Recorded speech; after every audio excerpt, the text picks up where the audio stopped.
অযোগ্যদের সঙ্গে যে সরকার রয়েছে এটা তো পরিষ্কার, সেই জন্যই তো তাদের সুযোগ দিয়েছিলেন যে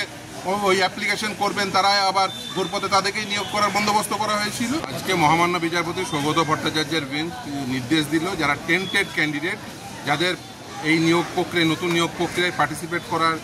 অধিকার দিয়েছিল, পার্টিসিপেট করার সুযোগ দিয়েছিল, আজকে মহামান্য বিচারপতি বললেন যারা টেন্টেড ক্যান্ডিডেট তাদের নতুন নিয়োগ প্রক্রিয়ায়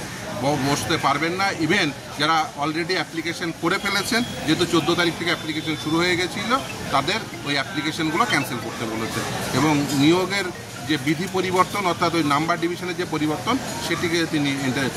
সেটা তিনি ওই পয়েন্টটি এন্টারটেন করেননি, ফলে সেই পয়েন্টটি নিয়ে বলেছেন যে না, যেমনভাবে চলছিল ওইভাবেই চলছে। ফের তো আজকে এসএসসি দেখা গেল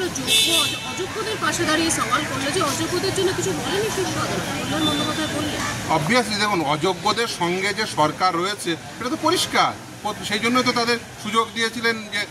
ওই অ্যাপ্লিকেশন করবেন, তারা আবার ঘুরপথে তাদেরকেই নিয়োগ করার বন্দোবস্ত করা হয়েছিল। সেই জন্য আজকে আদালত খুব পরিষ্কার বুঝতে পেরেছেন যে টেন্টেড ক্যান্ডিডেট তাদের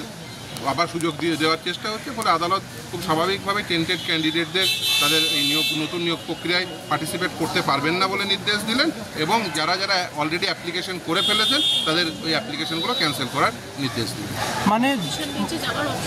হ্যাঁ, অবভিয়াসলি হায়ার ফোরামে অবভিয়াস, সেই জন্য দেখবেন স্টেটের পক্ষ থেকে এবং এসএসসির উভয়ের পক্ষ থেকেই তারা এই নির্দেশের স্টে চেয়েছিলেন, আদালত সেটা রিজেক্ট করেছে। এই ক্ষেত্রে তার মানে যারা যোগ্য বলে বিবেচিত সুপ্রিম কোর্টের এবং হাইকোর্টের নির্দেশে যে 10 নম্বর তাদের জন্য যে দেওয়ার একটা করা হয়েছে অভিজ্ঞতার জায়গা থেকে, সেইটা তাহলে থাকছে। হ্যাঁ, সেটাই থাকছে, এবং